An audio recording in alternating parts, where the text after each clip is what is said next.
Well, how's that for a start of a live video?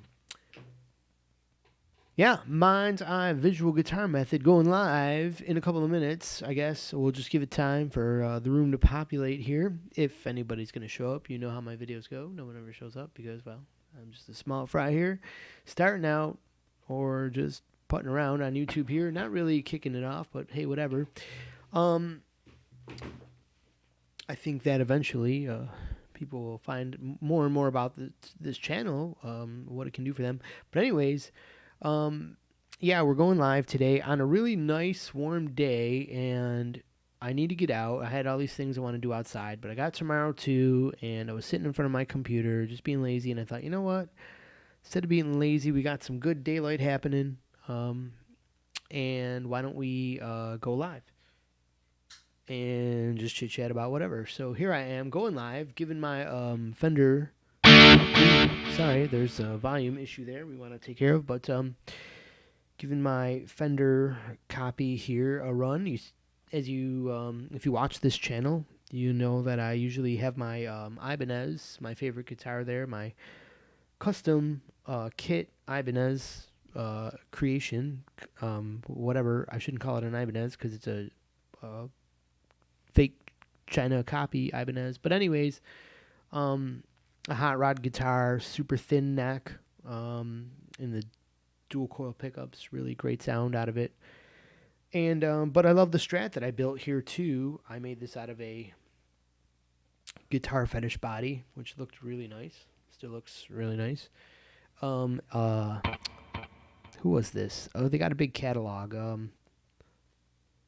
Well, it's all free advertising anyways. So, StewMac, yeah, StewMac neck, which was reasonable. And I got all this information on another channel. If you want to check out my guitar builds, it's called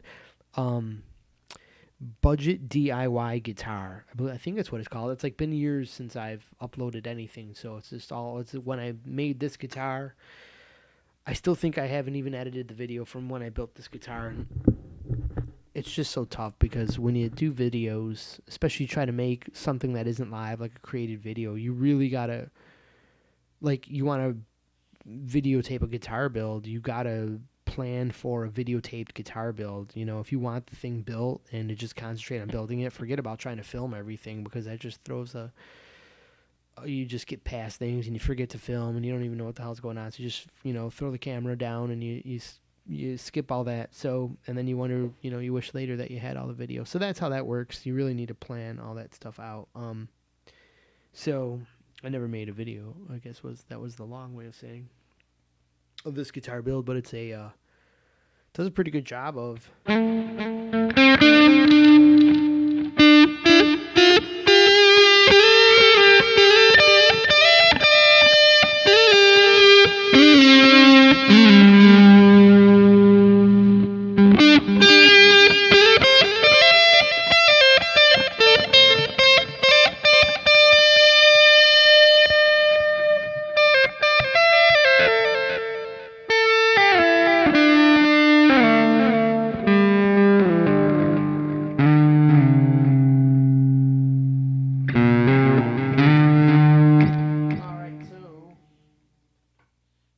for clean here.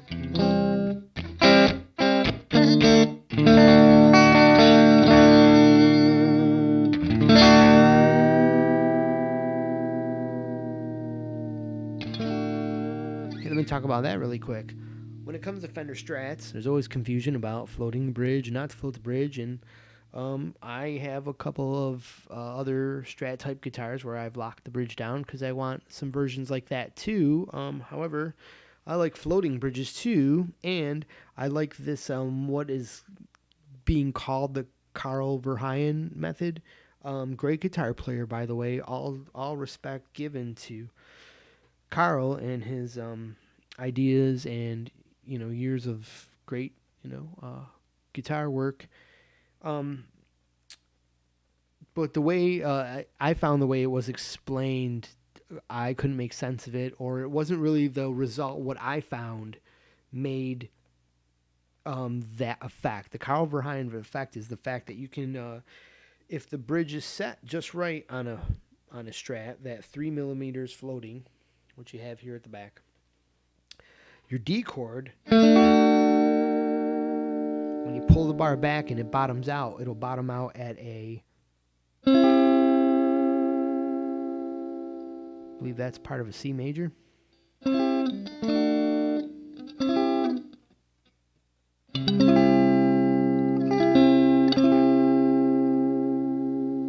Yeah. C, E, and probably G there.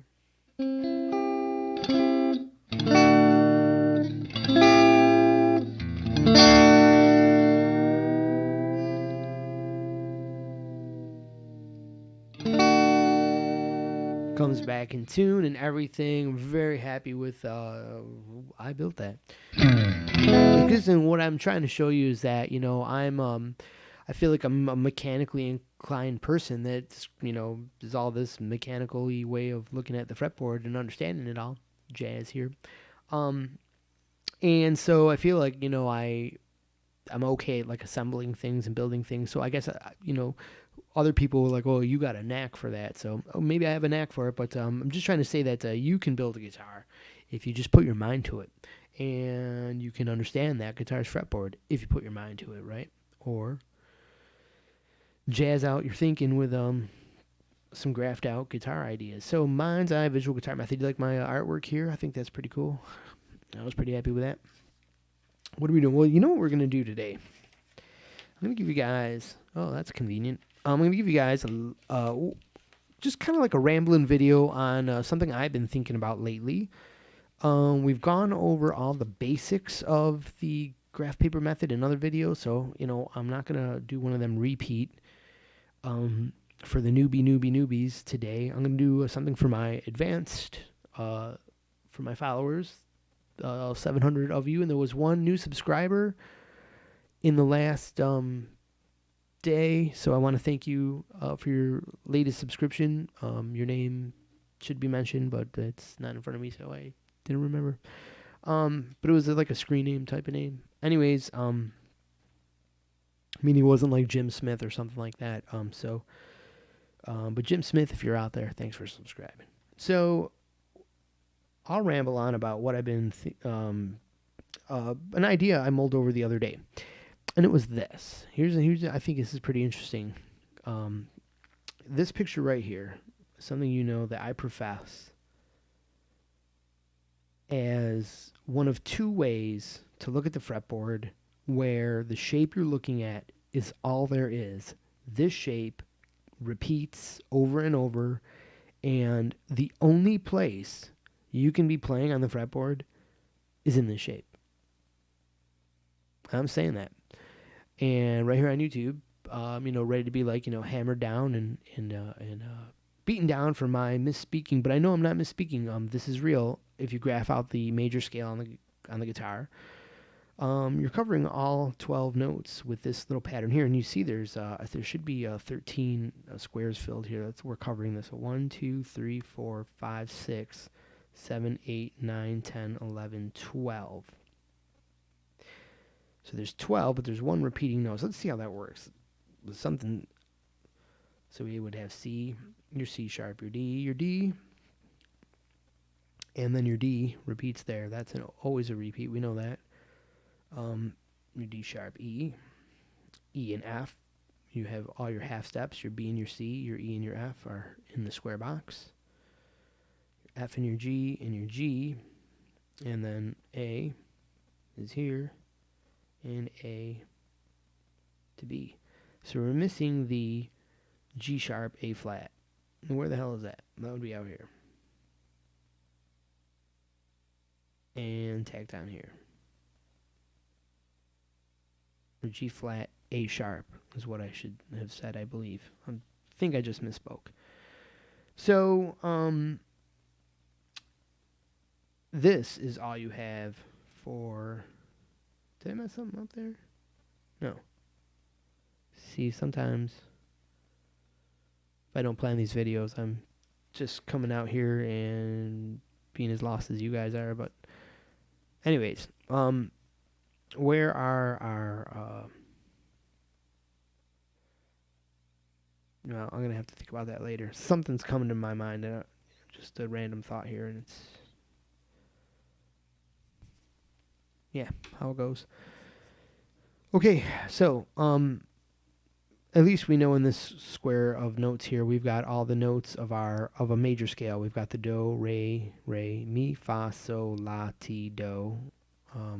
So C, in this case, if it's the key of C, which we use because when you start from C, you get all the whole notes and none of the half-step notes for clarity.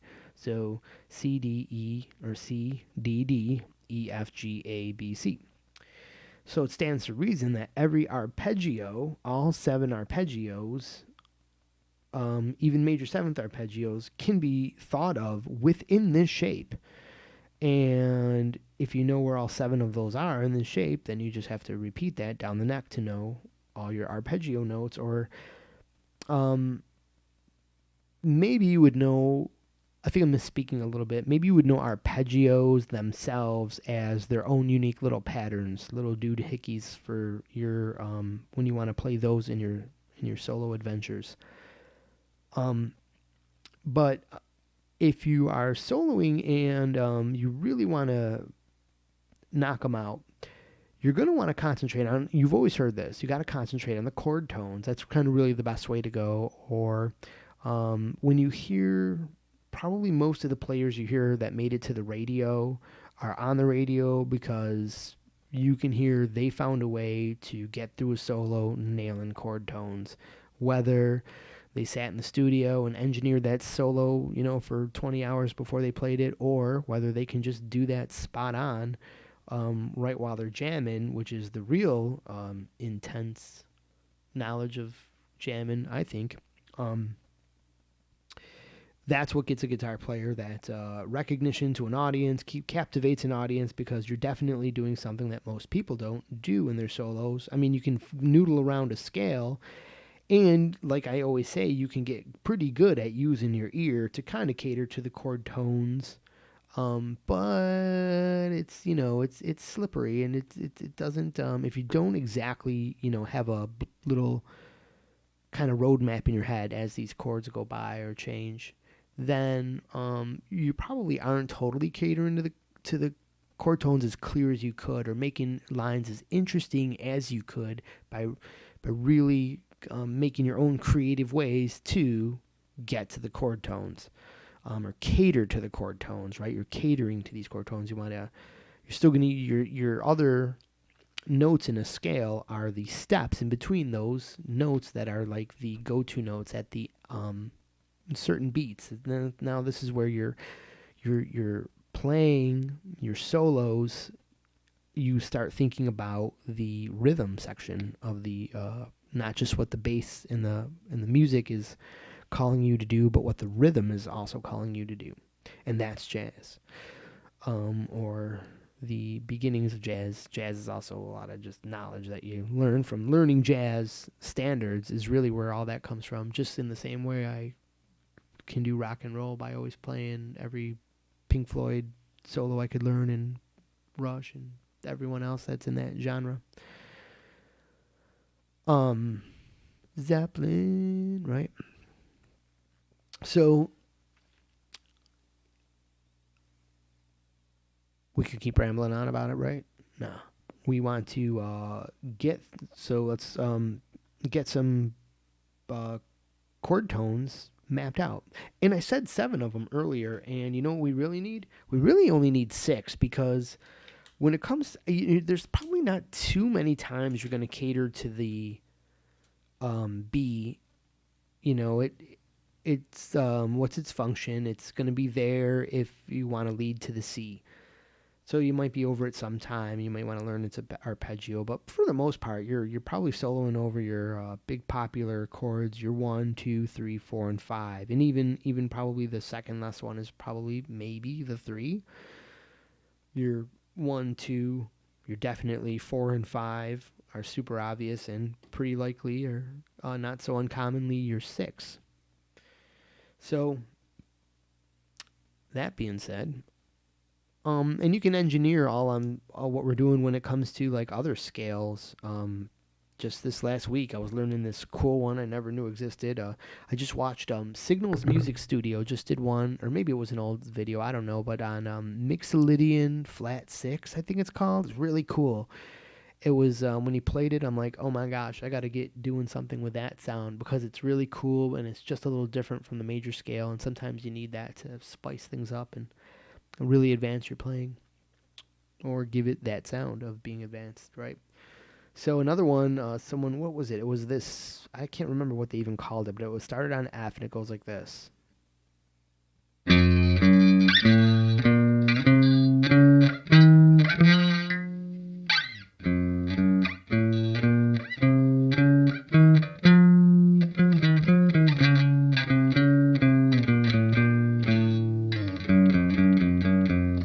Some music you could make with that.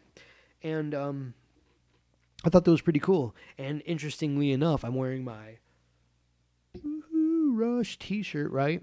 One of my all-time favorite bands. Definitely, if you like Rush, you know how it is. And if you don't like Rush, well, you should. So, no, I'm just kidding about that. Everybody likes who they likes, right? Everyone likes who they like, right? The interesting thing I was going to relate to is that was one note off from the scale they're using or the just series of notes that they use to end the lick on. I noticed it from Cygnus X1. Did you ever do that? You play a little something, you're like, wait a minute, there's a song there. So I was thinking,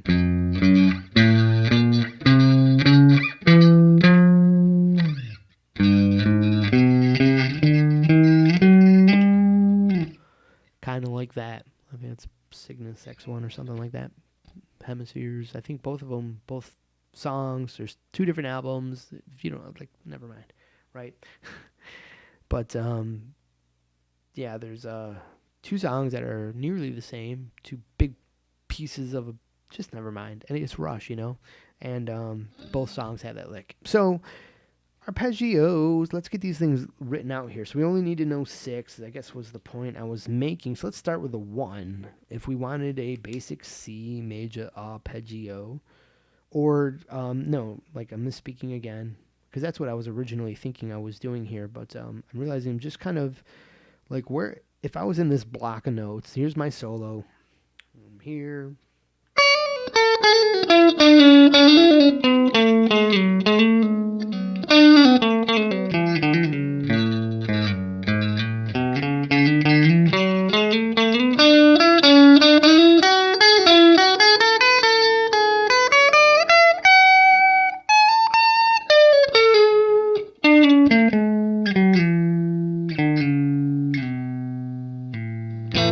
So I was A major or something like that, but I was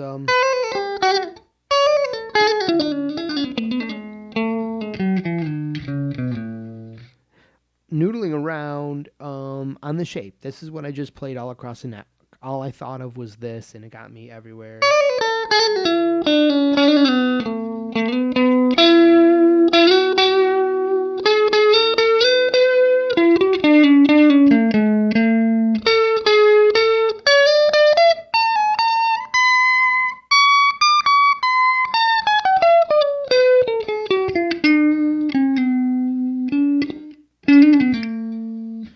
Hear the bad note. Anyways, I just do all that knowing this shape. So, because watch my other videos, you'll know how it all pieces together. Let's say you know that. We want to think that, so if we were playing all those notes in the key of, so what were we? We're just in the A, so that would be the first note would be A, or why don't I make it easy for you guys that are new and stick with the key that we're talking about here, C, right? So I'll have to move all that. Let's say the C chord's ringing out.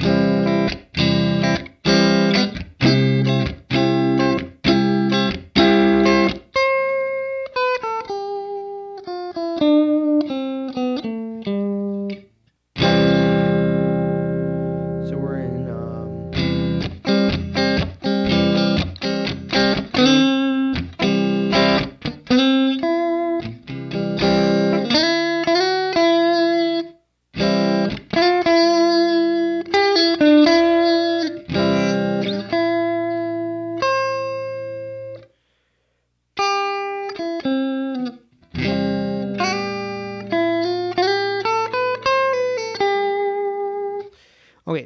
I was noodling around there, just trying to hear some things in my ears. But anyways, nothing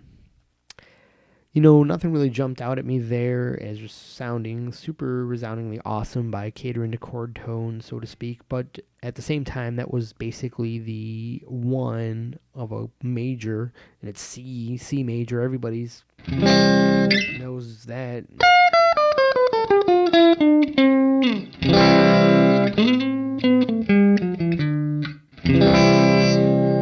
So pretty basic, not too much there, but if I was anywhere on the fretboard, I might know that.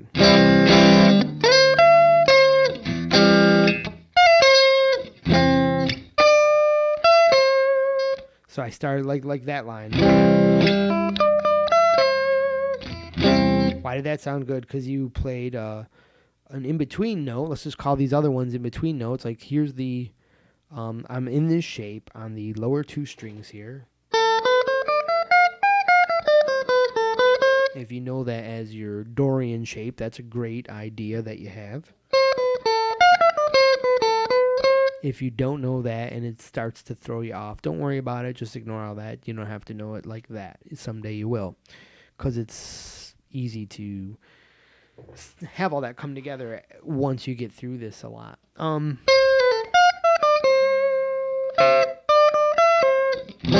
That sounds good, or at least good to my ears, because I'm playing, started with a off note, but then I went right to a good note and ended with another good note. The resting note, the one of the one chord, the C note. There I'd still slid in to give it a little effect.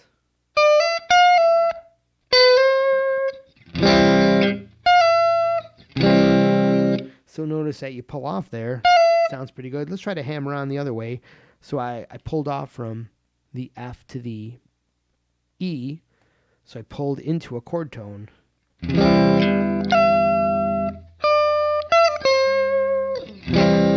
And my ear heard that the 3...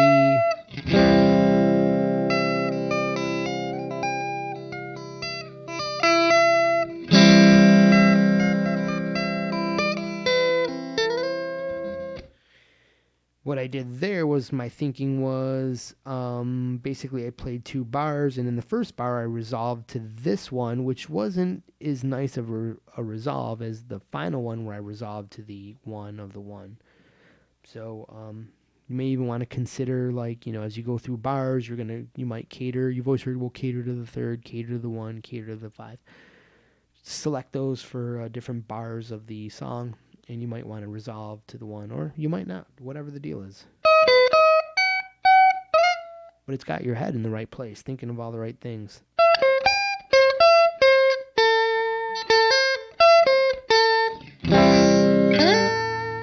Now that sounds all right. Let's see why.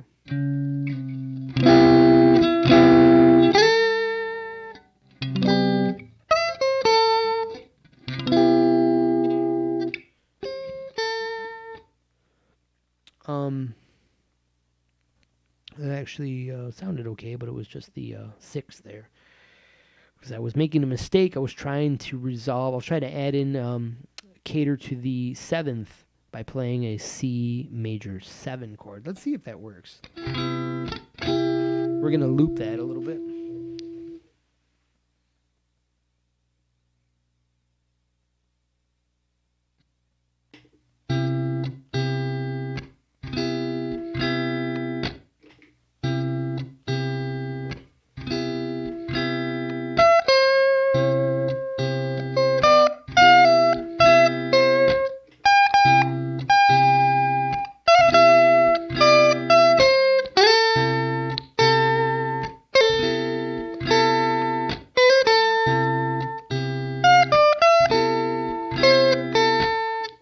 Not bad if you land on the A while during the 7th chord. Oh, that's the 6 still. I'm like an idiot now. Start all that over. Well, that was an exercise in stupidity. So the A did sound good. It's like you and I was kind of trying to force some resolve on it, so I guess that's why it worked. And it's just, its own little choice there. But a chord tone would have been the B, right, before the C, and the B always wants to go resolve to the C. So we're going to see if that works as a just a cater tone, or if it always wants to go to the C while the C major 7 chord is playing. So in the 7th chord, this tone should be ringing out in that chord. Let's see.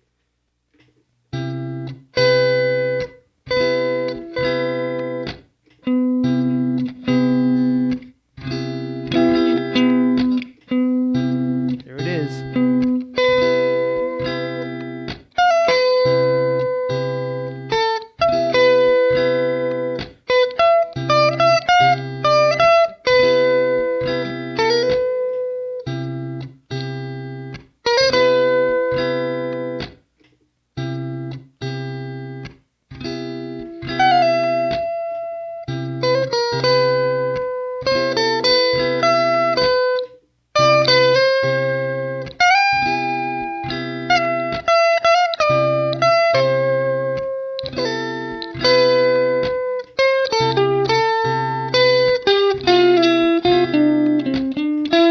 Okay, I like what my ear told me there. In my solo, I graced by the 6, and I felt like I didn't want to stay there long. And that made sense. It just didn't feel like it had staying power, where my 7 had staying power, but it wasn't so comfortable. It didn't want to be the final resolve, and I thought that was kind of neat. And I added in the C a couple times and made sure I pulled off to the A. Let's try a reverse pull off. That's what I was talking about a second ago, so before we got advanced there. Let's try a reverse pull off. Let's pull off from a good note to an outside chord tone and see if like a reverse pull off works.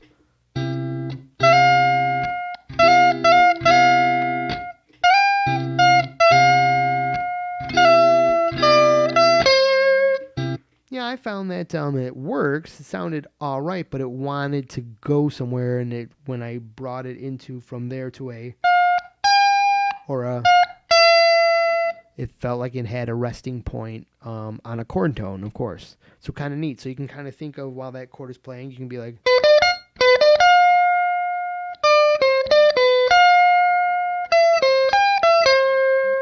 You hear how that all those notes kind of made sense together.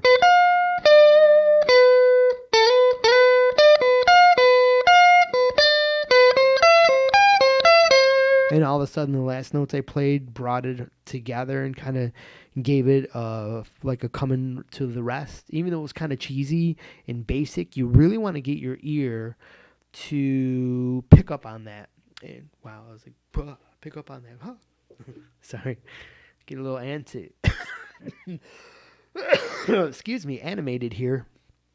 I taught a class earlier today about. I also teach. Believe this or not, you're gonna think it's crazy. A rockin' guy with rock and roll hair also loves driving cars, and I worked as a driving instructor for a whole bunch of years, and I still have the side gig as a class instructor, a 5-hour class instructor. So I do like to teach people how to drive safe and hope that they have a great time driving, because you know how bad driving can be. Driving, I really love like road trips, but God, I hate commuting now. Anyways, we're not here for that, are we? But that's where some of this coffee animation comes from, my residual energy from coming home and from teaching that class.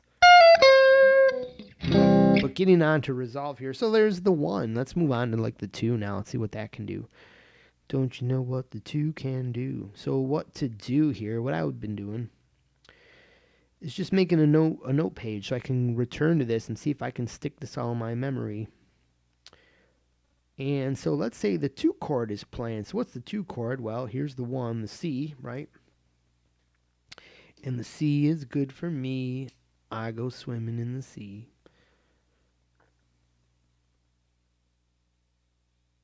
What? Yeah. So, C, D. D. There is the 2. If that's always the 1, well, guess that's going to be the 2. And so that there's the 2, 2, and the 3, and the 4, and the 5, which in this case is D, E. Can you say your alphabets? G, A, B, and C. So we set our alphabet there and got ourselves a C major scale. Let's highlight a Miller High Life. No, that's not. So here's going to be this is like our 1. And that's going to be our 1. We should have actually, what we'll do on the next one, I think, is we're going to give now we're going to split off colors for the 1, the 3, and the 5. But we'll keep them, it'd be nice if we had 3 shades of green. So they're all green light notes, but they're different shades of green light. Because they're the 1, the 3, or the 5. So that's the 1. Let's denote the 3. We'll keep it green for now. What the hell?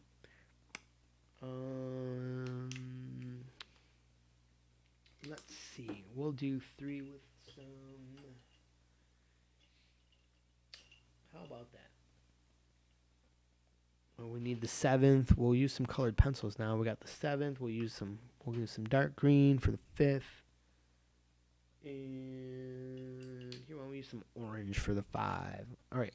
So we've got the 1. The 2, how do you find the 2? You got to skip a note. So the 2, the D chord, is the F. And you've heard of that. DFA is a D chord. D, skip a note, F, skip a note, A. What do you know? So we got A happening right there. DFA. And then if we want our optional 7th note, because we're jazzing it out with a 7th chord, will be where? Right here. The flat 7th, being that it's a minor chord, because from the 2 to the, from the 1 to the 2, my bad, from the 1 to the 2, this is like the 2 of C. But anyways, if we were thinking D minor 7, right? This would be C major, and we've got a blue note for the 7. Where was our 7 again? Oh yeah, it was this one. Not a blue note like you've heard with a blues scale. Don't get that confused. We just colored it blue today to denote it. And what you got there? You got, boy, those greens sure are similar, so that doesn't really make a difference. But anyways, like I said, on your screen, I'm looking at the screen now. They're not too different. They're pretty much the same. Oh, I bet there's people on the screen. Let me pause what I'm saying here and see if anyone's on there like, hey, dude, talk about Mixolydian minor, man. I know there's no such thing as that, but let's just bump up my YouTube channel here. So I got to go here. I got to hit YouTube and go to the camera plus, go to go live, go to classic live streaming, because we're going classic. We're classics. And I've been on for 34 minutes and 33 seconds, and nobody is watching. You know why? It's probably a pretty good temperature outside, for good weather, I mean, for most of the country. So people are outside on a Saturday. But maybe you'll see this later. But you know what? I never watch anybody's old live videos, because I'm always like, yeah, that's just live rambling. So no one will probably ever see this, but maybe that's pretty good. I don't know. But you want to hear my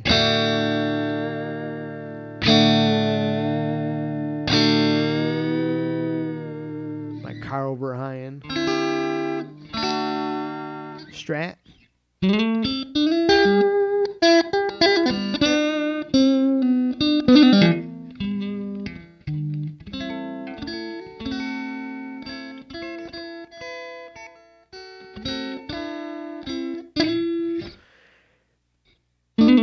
Yeah, you want to hear all that? Then yeah, you are tuned in. Well, cool. So like, I can keep rambling now on what I'm talking about, because we found that there's nobody asking any pertinent questions. So cool. That's okay with me. I'd like to keep on rambling on topic here. So what do we got here? D minor 7. Let's hear a D minor 7. We're gonna have to erase this. Okay. And so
okay, so I played all that with being mindful to my green notes, and at certain times,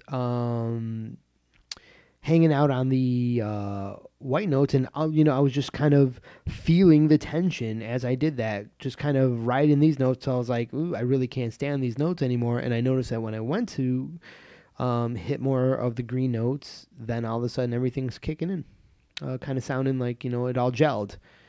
Had a sound of tension and release is what that is commonly referred to as, and I'm starting to get that. I'm pretty new to this, you're learning this really as I am discovering this stuff. So I think you should think that's pretty cool. So it's D minor 7. We can do that. So we're not going to have to hear that anymore, the jam in there. But you can see that you can really jazz up a solo and just a tiny little thing that takes it to another level. And it really will um, tune your audiences in, and if you just always think like this, you're just gonna mold your thinking to always thinking like this, and be a reasonably well thought about guitar player, and actually perhaps even score yourself some good studio work that makes you some money. I'd love to see that. Tell me in the comments if you made money because of my video, but I doubt it, right? Um so yeah, if anything, you lost money sitting here wasting time, right? You could have been working. You should be working. No, just kidding. Working sucks. And it'd be nice if this could be a job. Because I enjoy doing this. E minor 7. So what's you got? The 2, the 2, the 3. Skip a note. And then you skip a note for the 4. And then you want to get back to the just before the 1. So you're going to use that note there. So let's populate that. We're going to have D becomes our 7th. And what's our 1? 1 is the E because we're on E minor 7. So what's our second note of E minor 7? Let's see. E, F, G. Gee whiz. So as you can see, like some of the notes will alternate as we move up the chord scale here. If you're new, you won't probably understand that it's C major 7th, C minor 7th, E minor 7th. I'm trying to make the M small so it might, get a little lost in translation there, but it's a major chord, minor chord, minor chord. And that's because it's called harmonizing the major scale. It means taking the major scale, starting from every note and skipping a note. And that spells out a chord. The chord is made of those alternate tones. And when a chord will either the 1 to the 3, that's 1, 3, 5. The third note is either a flat third or a major third. They're one note apart from each other. So in the beginning, from the C, it'll always line up to jump to a major third. But from the second note, the getting to the F only requires 1, 2, 3 notes, where from the C it requires 4 notes to get over. As you can see, 1, 2, 3, 4 is the next note. So that's a major third. This is a minor third, major chord, minor chord. It's like harder to explain than if you once you get it, you're gonna be like, oh, I see. Just so that kind of helps people, I think, just to let them know that, it may seem like, what the hell are you even talking about? But don't worry, if you just, put your mind out and write down some of these note things that I've told you about. This will all make like super easy sense. So if you're joining into this video and you're somewhat new and you just clicked around and you happen to make it to this part of the video, then I'm here to tell you that while my stuff might seem like, oh my god, this is like just more confusing music theory that, blah, blah, blah. Just know that you can make yourself some notes like this that really make it super easy, have everything spelled out. In this one, I did it with the note numbers, the 1, the 2, the 3, the 4, the 5, 6, 7, the Roman numerals. Here's do, re, mi, fa, sol, la, ti, do. Here's we have 12 squares to represent 12 notes, and we start with a 12 notes scale. We start on C here. We just use C as an example so you can see how it lines up with C, D, E, F, G, A, B with the sharps and flats and how it looks like on a piano keyboard. And then the intervals. So if you're 1, your do is always going to be your root. So if we're in the key of C, C is the root note. D is the 2. There's no flat third, right? There's no from C. You don't get a flat second, you don't get a flat third, you get a third, you get a fourth, you get a fifth, you get a sixth, you get a seventh. That's do, re, mi, fa, sol, la, ti, do is on those whole numbers, and then the odd notes are listed as like flat 2. So like as you can see, it's like it doesn't give it its own number like 1 through 12.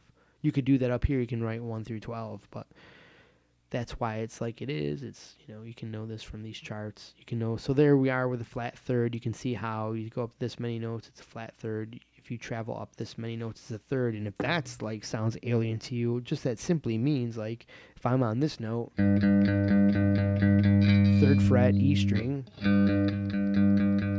Let's see, where's that flat third? Let's see, flat 2, 2, flat third.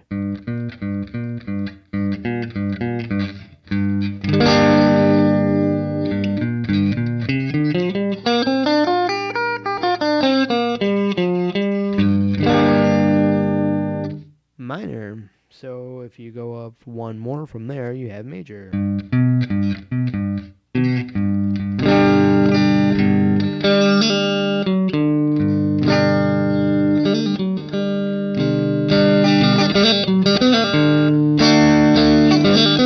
Okay, well, you heard some Zeppelin there.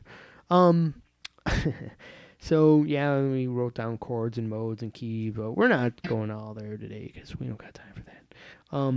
Just to let you know, there's simple notes you can write down, follow my videos, and you can get all this jazz. So a little bit more here, so I don't have to feel guilty that I never make and upload anything to my channel here today. You got my rock and roll hair that I'm trying to grow long hair. Look at that. First time in my life. I never did that, but I'm a guitar player, so I should have long hair, right? Not necessarily, but there I go with my rock and roll hairstyle as if it's still 1970, and it's clearly not. Yeah. So, did we get everything for E minor 7th? We missed a note here. Let's skip a note and fill in our Lamborghini here. Green. Lamborghini. That's funny. Green. Never mind. Okay. So, here's my pool of notes. If I'm in E minor 7, I'm thinking...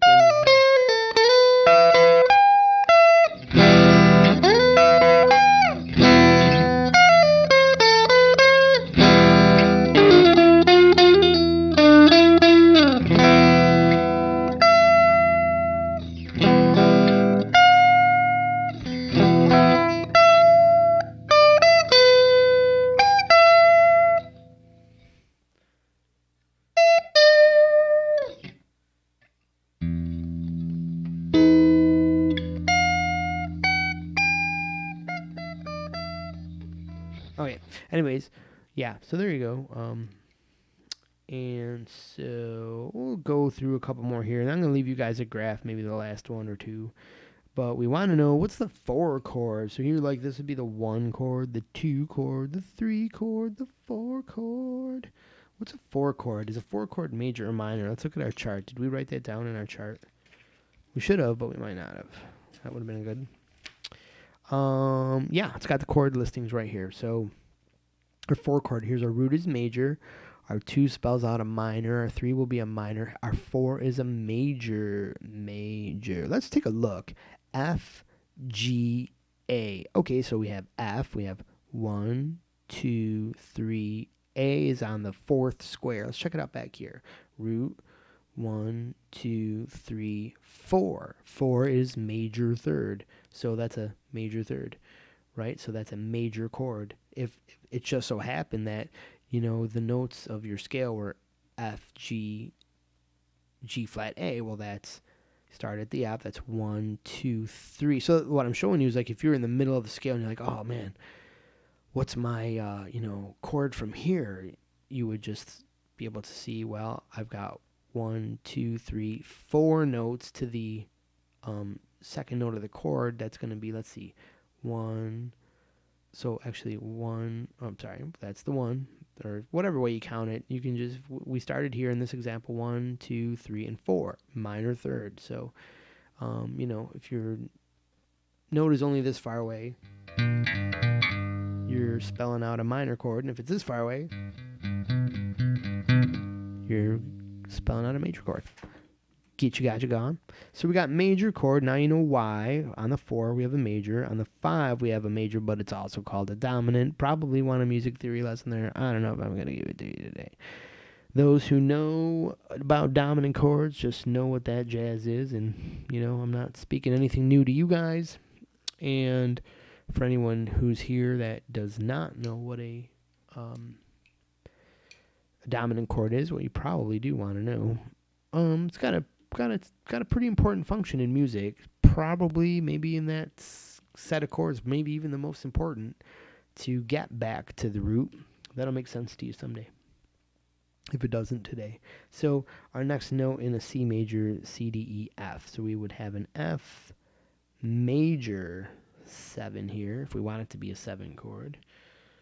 7th just means adding in the note just before the root note. So our F, let's find the F. Where's our 4? Well, we should always know that, in our, wherever we have a 1, we have a 4 right below. So there would be our F right here, which is going to be our 1. G is not going to be there. It's going to be what? FAC, right? So G, A, look at that. Skip one note, there's the A. Skip another note, there's the C. And so where is that 7 going to be? That's going to be just before the F. It's going to be the E, a major 7th. Yeah. So those are our chord tones. Let's color them in, then we'll fill in the rest of them. So we got our, like, yeah, you could probably definitely play this note. And, oh, sorry. What's our...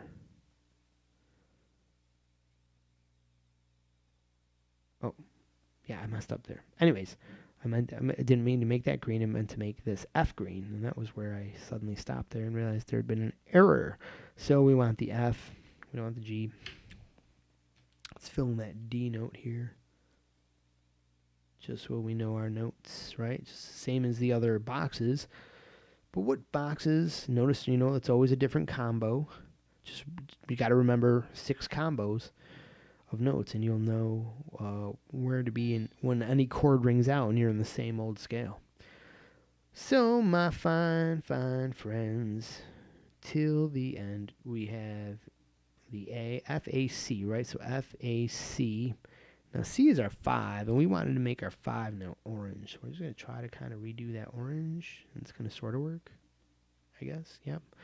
And then blue for the 7, and that was the E. So there's your most optional of the chord tones, and there's your definite chord tones when you really, and so during your line, which is going to be bouncing around this pattern, because if you're in a major scale, that's the only, like, basically the in notes that you have, and you might even be on one of these notes, but you're really bouncing off of those notes because they're the outside notes, but they can add a little flavor.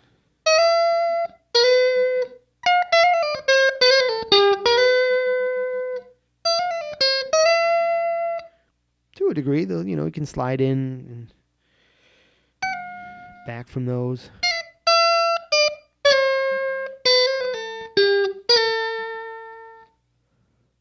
Whatever.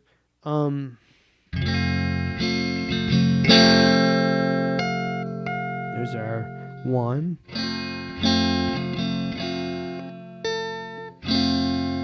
Sounds nicely at rest there. There's the 2, or our third, 1, 3. And now our 5.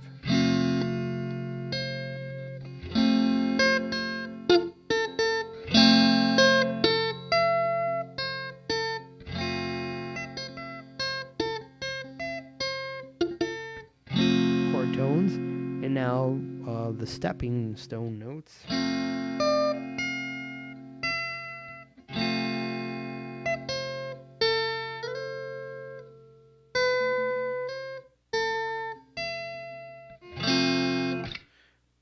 Yeah.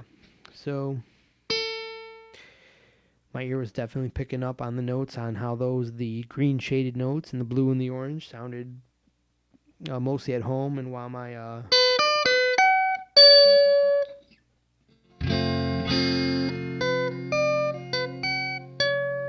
oops, wrong notes.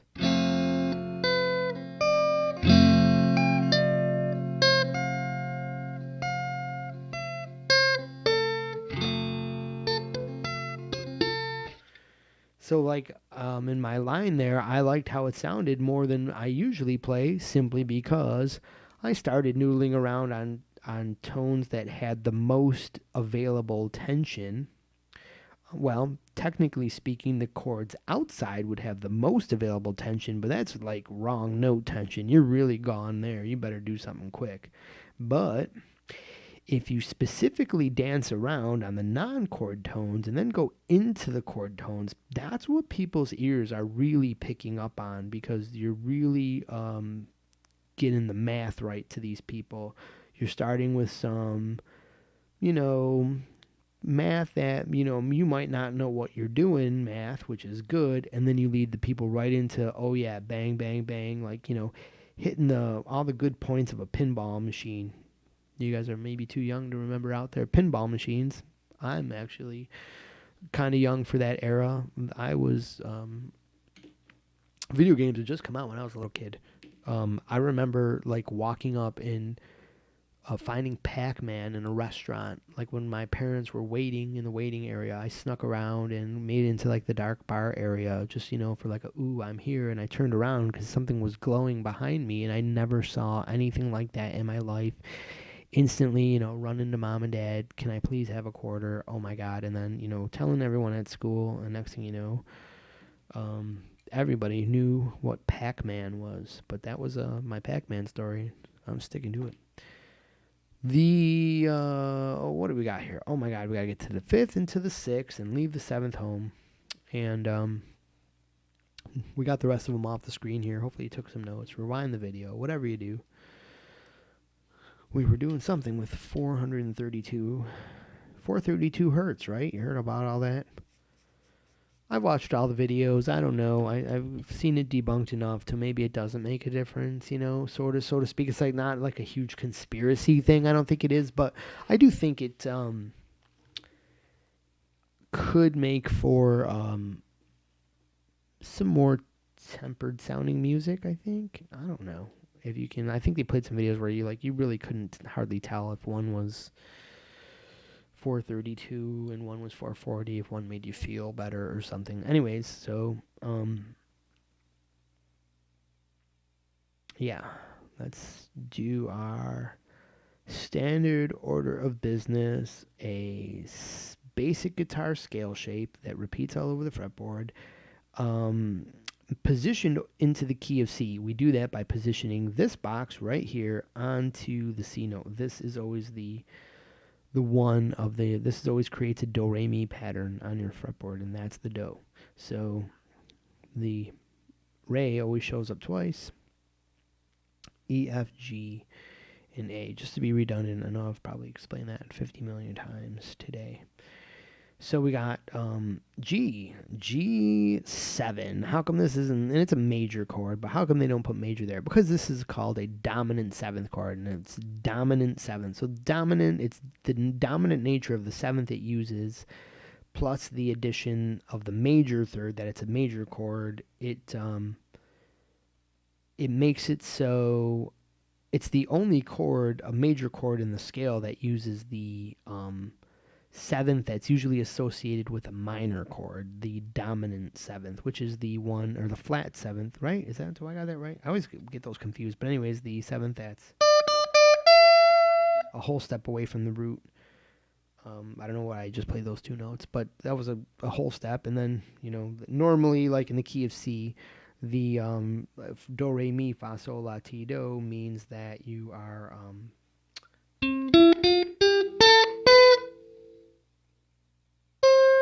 anticipating that do, like you were just waiting for me to finish that scale there. That was the major seventh into a always wants to resolve to a 1. But if you have a scale with a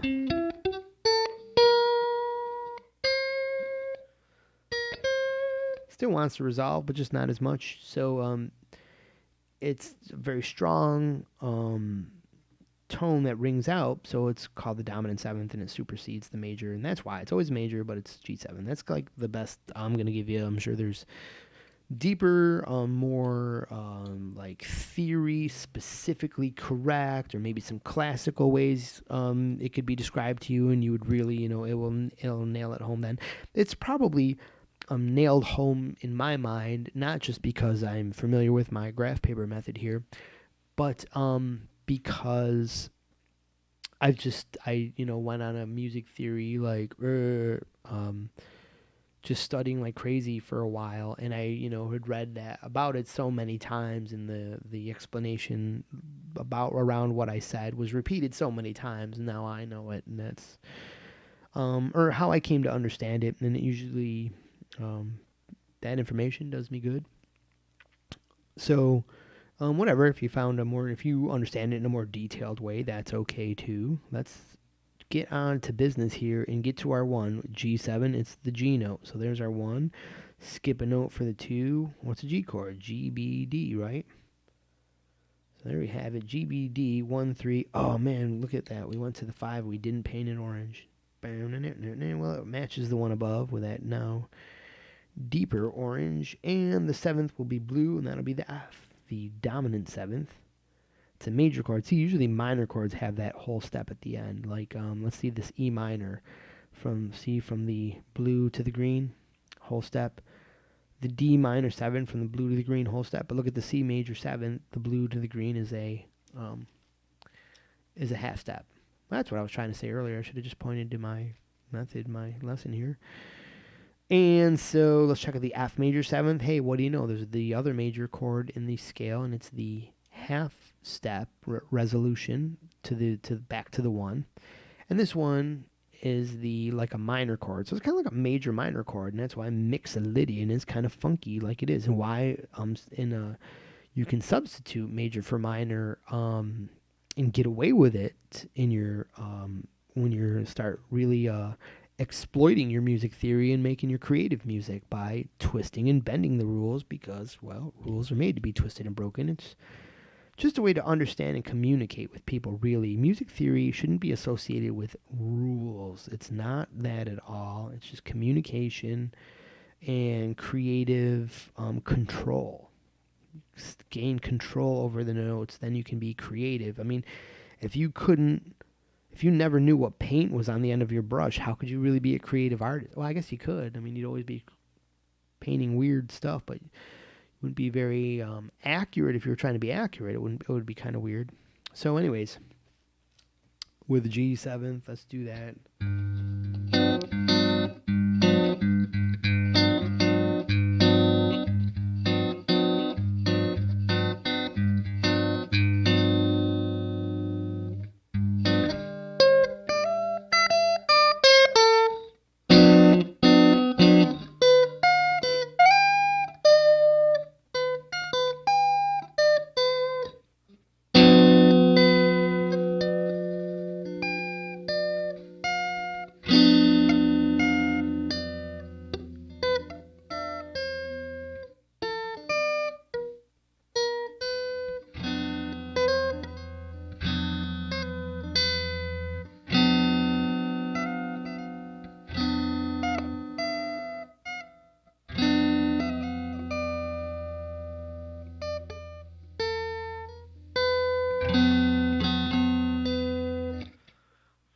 was looking for I was testing out my notes and seeing which ones, if the squares did indeed sound resolved, and if the white squares, the leftover squares, didn't sound resolved. And I found that, and what my ear was picking up is that all the notes sounded rather unresolved, and that's, I think, the nature of the G7.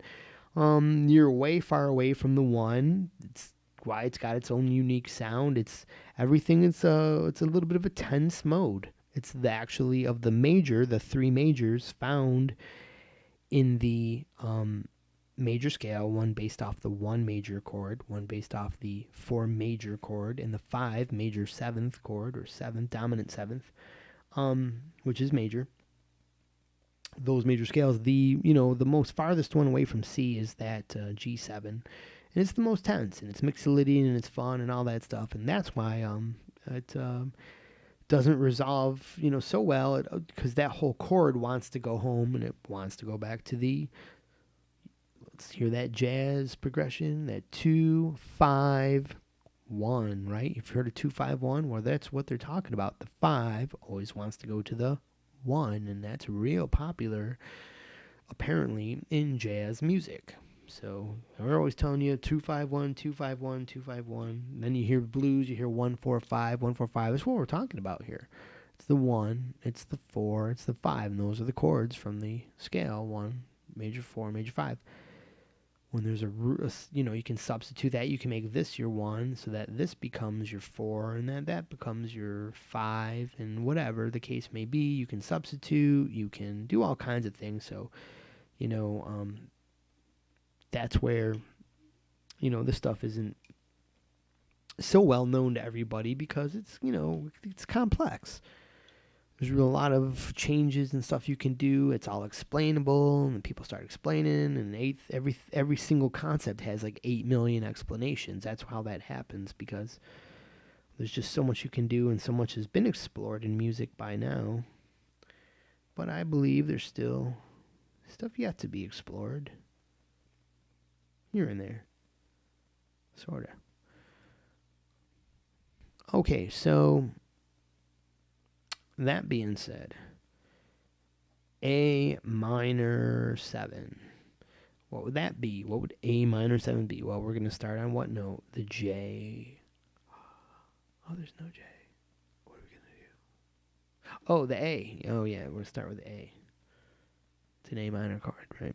A minor chord. So we're starting with A. Oh, there's no J note. Like, yeah, no J. Oh, okay. So A, we have A. I'm joking around in case everyone thinks I'm serious. Some of those people are probably watching too. Let's skip a note here. So we're going to skip the B and go to the C for our 2. It's probably our second most comfortable note, or which would be our 3. Remember, chords are 1, 3, 5. So that's your 2. So that's your 1, your 2, your 3. Probably people who hate when I misspeak, right? Okay, skip another note for that orange 5. Orange, you're glad you're a 5. So don't fall for this trick. The D and the D, that's the same note. So we can't, we're going to skip this and that, because, well, that's just skipping one note because it's the same note. We're going to put our 5 there. And our blue note, our 7, our most optional cater tone. Cater tots. Ha ha. Speaking of cater tots, god damn it, I'm hungry. I gotta get off this video. I'm gonna wrap this up pretty quick, because, man, I gotta go with something. I haven't eaten all day. Well, I had some cashews earlier, but it's like 5 o'clock. And yeah, I mean, I don't eat a whole lot, so whatever, but at least I don't anymore. I lost some weight. Yeah. Okay, so, ask me about that. I should do a fitness channel. I mean, I don't know anything about fitness either, but like a plant-based diet channel, I've tried that. Ask me or tell me in the comments below if you watched the video this far and you think a plant-based diet is cool or it's just crap. How about that? Leave that in the comments. That would be neat. Then I'll be like, wow, they listened. There was somebody watching. That's pretty cool. Yeah, so this is the final, like, cater tone. If there's the 6 chord is playing, what would we cater to? And that would be like...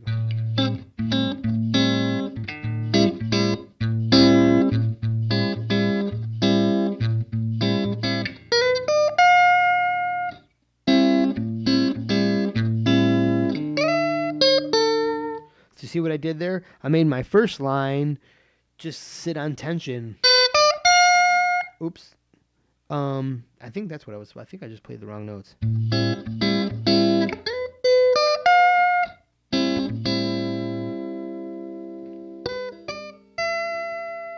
Ah. So I actually played a chord tone there, and that's why it sounded good. So in that example, I played my first part. I played a wrong to a right. Then I played a wrong to a right.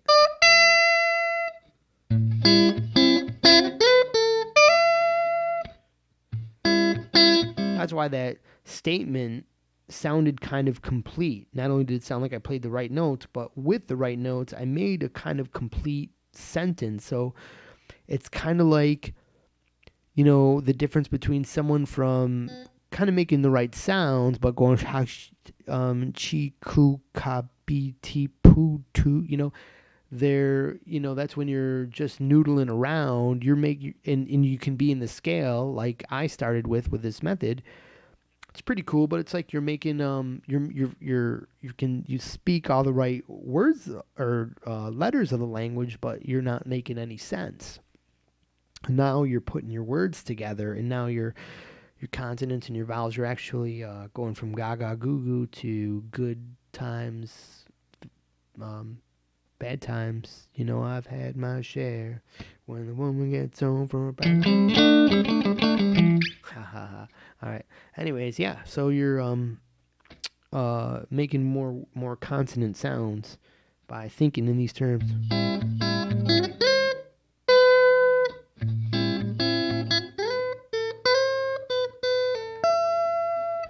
So I started pulling off. I catered to an off note there in the beginning because I'm gonna bring you home. That's kind of a way to make some of these more boring chord tones sound kind of interesting by, you know, pulling someone's ears off the chord tones till it sounds, you know, annoying, and then you get to these, and you really get that sense of, oh, unrest, resting. Hey, and this guy put the rest right where he should have, toward the end of the line when I wanted to rest, and then and people's emotions will pick it up from there and take it different places. So yeah, that's a way to really jazz up your lines and know how to cater to chord tones in the middle of your solo. If you can find yourself playing in this box, or you just choose this box for a portion of your solo when some of these chords come up, then you can know how to handle each one by learning a little series of, like, you could see like how it looks, like kind of like that shape is. I might even like later just think like, yeah, okay, like this is my, because I know the box, so I'm like, this is my, it's probably how I'm going to remember it, like that, like Braille. Like that's going to be my F minor 7 idea. So I know that when I'm in the square,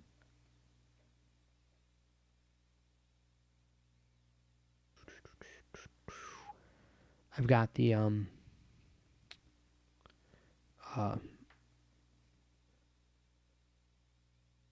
the chord tones available and the non-chord tones where I want them. So yeah, there's going to be 4 notes, and so like that shape will be like F major, and then what will I use? Like, so this, that's a pretty right there's a pretty memorable shape. That's this.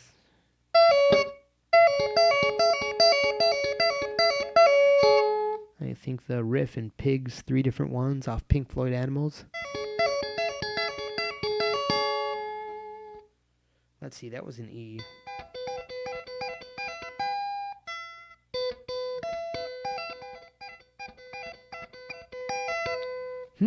Almost as if that was like a 3 chord, but they weren't jamming that. That was, I think they were Aeolian. That was jamming it as a 6 chord.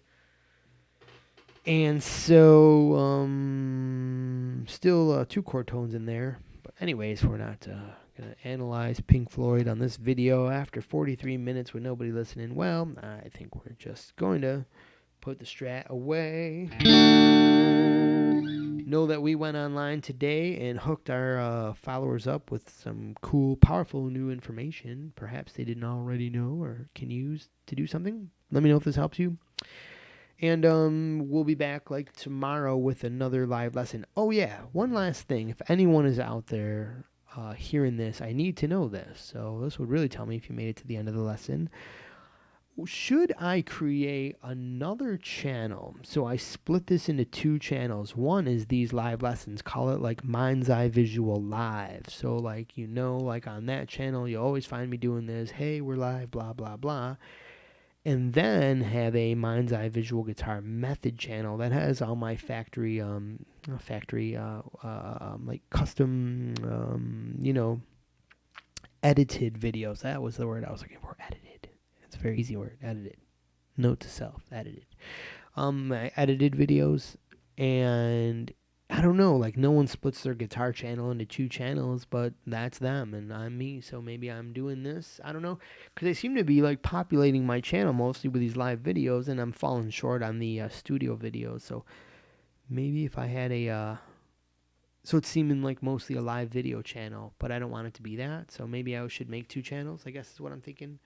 Or just keep it all in one. I have no idea. So we're going to see about that. I hope you enjoyed this video, and I'll let you have a look at the, you've probably been wondering what that tail thing is hanging down there. Little gecko kind of creation on my wall made out of paper mache. So with that, I'm going to leave you all to have a great Saturday afternoon. Is that today? Yeah, Saturday. Good. We got Sunday. Maybe I'll go live tomorrow. But Sunday, tomorrow's going to be 88 degrees. And I think I'm going to be outside all day long. All right, so thank you for watching, and have a great day. Let me know in the comments if this helped you, and like always with every video, they tell you smash the like button. Please, please just hit that like button, because that gives this some merit on the YouTube kind of rosters there, and the YouTube radar. And like and subscribe. Yeah, that's what you were doing. You were liking the video. Subscribe, and check out the Patreon if you could. Thank you. I would really appreciate that. You guys rock. You guys make this happen. Thank you so much. Have a great day.